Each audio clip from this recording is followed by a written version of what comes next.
अंतरिक्ष में बेकाबू हुआ चीन का बाहुबली रॉकेट धरती पर कहीं भी मचा सकता है भारी तबाही। दोस्तों, इस वक्त पूरी दुनिया को चीनी वायरस यानी कोरोना बर्बादी के कगार पर पहुंचा चुका है। भारत के हाल तो आप सभी लोगों को मालूम ही है, लेकिन चीन ने अंतरिक्ष पर राज करने की अपनी मंशा के चलते अब पूरी दुनिया को एक और संकट में डाल दिया है। अंतरिक्ष में चीन का घटिया रॉकेट बेकाबू हो चुका है और यह धरती पर जहां भी गिरेगा वहां तबाही मचा सकता है। अंतरिक्ष से आने वाली छोटी मोटी चीजें तो जलकर ही खाक हो जाती हैं, लेकिन चीन का यह रॉकेट 21 टन का है। लिहाजा अंतरिक्ष में बादशाहत की चीनी वाले मंशा ने दुनिया को खतरे में डाल दिया है। ये विशालकाय रॉकेट अब अंतरिक्ष में अनियंत्रित होकर चक्कर काट रहा है और तेजी से धरती की ओर बढ़ रहा है। दोस्तों, बताया जा रहा है कि चीन का यह भारी भरकम रॉकेट कहां पर गिरेगा, इसका अभी तक ठीक पता किसी को नहीं है।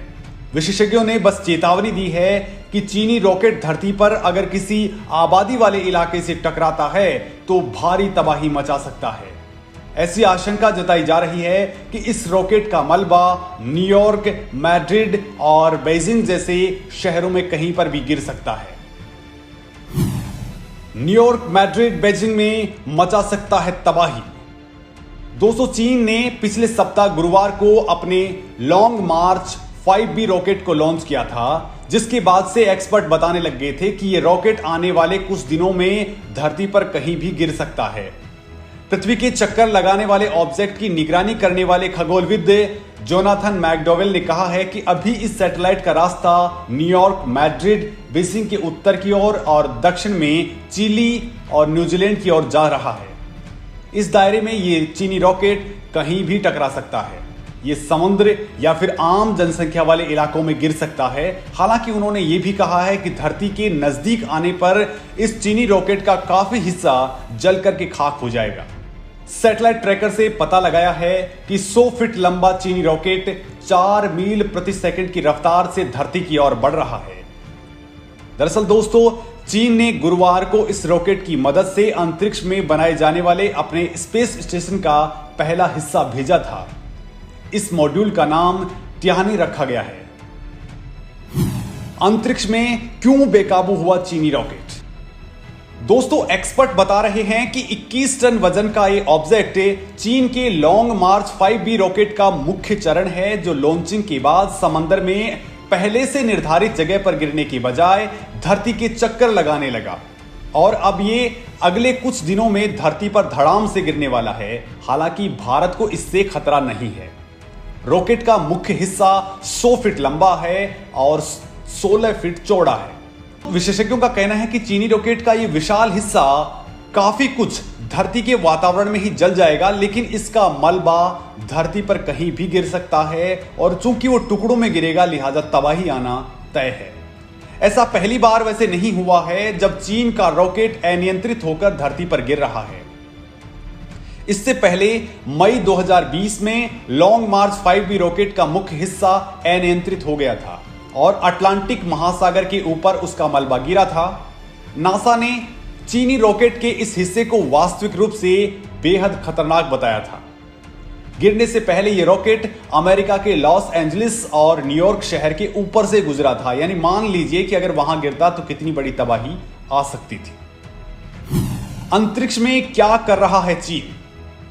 दोस्तों, चीन ने अंतरिक्ष में अमेरिका को टक्कर देने के लिए खुद के स्पेस स्टेशन के पहले कोर कैप्सूल को लॉन्च किया है। आने वाले दिनों में ऐसी कई और लॉन्चिंग होने वाली हैं ताकि उसका स्पेस स्टेशन बन पाए। दोस्तों, चीन की योजना इस साल या फिर अगले साल तक अपने पहले स्वदेशी अंतरिक्ष स्टेशन को शुरू करने की है। अभी तक केवल रूस और अमेरिका ने ही ऐसा कारनामा किया है। हालांकि दोस्तों, इस समय केवल इंटरनेशनल स्पेस स्टेशन ही सक्रिय है, लेकिन चीन साल 2022 तक कैसे भी करके अपने स्टेशन को बना लेना चाहता है। चीन ने अपने स्पेस स्टेशन को टियांगोंग का नाम दिया है, जिसका चीनी भाषा में मतलब होता है जन्नत का महल। ये मल्टी मॉडल स्पेस स्टेशन मुख्य रूप से 3 पार्ट से मिलकर बना होगा, जिसमें एक अंतरिक्ष कैप्सूल और 2 लैब होंगे। इन सभी का कुल भार मिलाकर 90 मीट्रिक टन के आसपास होगा। इस स्पेस स्टेशन के कोर कैप्सूल का नाम तिहाने रखा गया है, जिसका मतलब होता है स्वर्ग का सद्भाव। चीनी अंतरिक्ष वैज्ञानिकों ने दावा किया है कि यह स्पेस स्टेशन इस साल के अंत तक काम कर देना शुरू कर देगा। इसकी जीवन अवधि 15 साल आंकी गई है। चीनी कोर कैप्सूल की लंबाई 4.2 मीटर और डायामीटर 16.6 मीटर का है। इसी जगह से पूरे अंतरिक्ष स्टेशन का संचालन किया जाएगा। अंतरिक्ष यात्री इसी जगह पर रहते हुए पूरे स्पेस स्टेशन को कंट्रोल कर सकेंगे। इस कैप्सूल में कनेक्टिंग सेक्शन के 3 हिस्से होंगे, जिसमें एक लाइफ सपोर्ट, दूसरा कंट्रोल सेक्शन और तीसरा रिसोर्स सेक्शन होगा। चीन के अंतरिक्ष केंद्र का आकार अंग्रेजी के वर्ण टी की तरह होगा, जिसके मध्य में मुख्य मॉड्यूल होगा, जबकि 2 और प्रयोगशाला के तौर पर इस्तेमाल किए जाने वाले कैप्सूल्स होंगे। प्रत्येक कैप्सूल का वजन 20 टन होगा और जब अंतरिक्ष केंद्र पर अंतरिक्ष यात्री और सामान लेकर पहुंचेंगे तो इसका कुल भार 100 टन के आसपास पहुंच सकता है। इस अंतरिक्ष केंद्र को धरती की निचली कक्षा में यानी 340 से लेकर के 450 किलोमीटर की ऊंचाई पर स्थापित किया जाएगा।